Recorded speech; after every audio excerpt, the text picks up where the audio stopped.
Magandang buhay aming mga suki! Sa araw na ito ay graduation ng aming panganay na anak.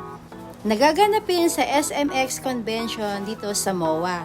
Nagkataon naman na wala kaming food trays sa araw na iyan. At syempre bilang magulang, kailangan natin paglaanan ng panahon ng mga importante okasyon para sa ating mga anak. Lalo na't kung graduation dahil minsan lang yan dadaan sa ating buhay. Tara at samahan nyo kami dito sa aming biyahe papuntang MOA. Sobrang thankful po at malaking bagay po na nagkaroon kami ng sasakyan. Bukod sa nakakapag-deliver kami kung saan-saan, ay nagagamit din po namin sa mga gantong events. At hindi na imposible dahil meron tayong sinusundan na Google Map, lalo na sa ating pagde-deliver. At ayan, hindi tayo nahihirapang makarating sa ating pupuntahan. Nandito na tayo sa ating paroroonan. Medyo malayo nga pala ang parking area kaya mahaba-haba ang lakaran namin bago makarating doon sa convention. Tiyak na nagtataka kayo kung bakit sa MOA pa ginanap ang kanilang graduation. At syempre kami rin nagtataka din, di ba? Ito na ang kasagutan dahil ito ang kanilang main school dito sa Manila. At mas lalong nakaka-excite dahil lumuwas pa tayo para dito sa ating graduation ng aking anak. Napaka-challenging at magastos ito, mga anak. At ito na nga, nakarating na sila tatay at ang aking asawa dito sa convention. Sa hinaba-haba ba naman ang kanilang lakad dahil napakalayo ng parking area. At ito nga pala ang may-ari ng SM, CEO ng Goto Prince. At ito pa ang isang CEO, dito pa nag-tuck-in sa labas. Buti na lang walang masyadong tao. At kung mapapansin nyo, mga suki, naka-red outfit ako. Pero yung asawa ko, hindi po siya naka-red, naka-orange po siya. At syempre, sinama ko ang aking mother at ang aking biyanan. At shoutout po kay Nanay Mari Big dahil hindi po siya nakasama dahil meron po siyang inaasikaso. At ito nga pala ang aking napakagandang mama. Mga 10 AM nga pala kami nakarating ng MOA dahil ang call time natin ay 1 PM. Dahil mahirap nang ma-late, sayang ang effort natin.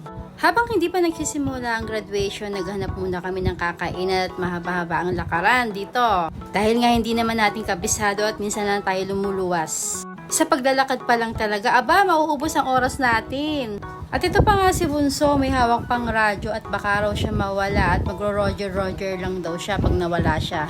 At eto nga, hanggang ngayon naglalakad pa rin kami. Grabe, nakalimutan ko magbaon ng rubber shoes sa chanelas man lang para naman hindi sumakit ang aking mga paa. Hindi na nga namin nakuha mag-video habang kumakain kami dahil sa paglalakad pa lang ang haba ng oras. At baka malate pa kami sa program ng graduation ng aking anak. Fast forward, nandito na kami sa SMX Convention na paggaganapan ng kanilang graduation. Bilang magulang, napakasarap ng pakiramdam na nagkaroon ka ng anak na tumutungtong na sa ganitong sitwasyon. Na mapapaisip ka talaga na dati ikaw yung ginagabayan ng magulang mo. Ngayon, ikaw na mismo ang magulang na gagabay sa anak mo. Na masasabi mo talaga, tumatanda na kami, grabe. Kung pwede lang talagang hilingin kay Lord na wag na tayong tumanda na habang buhay na tayong ganyan ang itsura natin na hindi kumukulubot. Ang eka nga ng aming bunso, Mami, Daddy, ayaw kong tumanda kayo. Gusto ko looking young pa rin kayo. Kung pwede lang anak, bakit hindi? Sobrang thankful at proud kami sa aming anak dahil isang achievement niya yan at achievement na rin namin syempre bilang magulang. Kaya sa pagkakataong yan, sobrang saya namin mag-asawa pero may halong lungkot. Alam niyo ba kung bakit? Dalaga na yung panganay namin, tapos magpapaaral na kami ng architect. Isang madugong pag-aaral ito, mga suki. Hindi daw biro yung ganong course, masyadong madugo ang gastusan. Pero okay lang yan dahil bata at malakas pa naman kami mag-asawa. Ika nga nila, habang bata samantalahin. Kaya sobrang salamat po sa aming mga suki na patuloy na nagtitiwala sa aming mga lutong pagkain. Mabagal man ang pag-usad ng ating pamumuhay pero hindi mo namamalayan, unti-unti mo natutupad ang mga pangarap. Basta lagi lang natin ipagkakatiwala kay Lord ang lahat. Siya na ang bahala sa atin. Lagi nating kasama ang sipag, tiyaga, pagtitiwala at higit sa lahat ang pananalig kay Ama dahil walang imposible sa Kanya.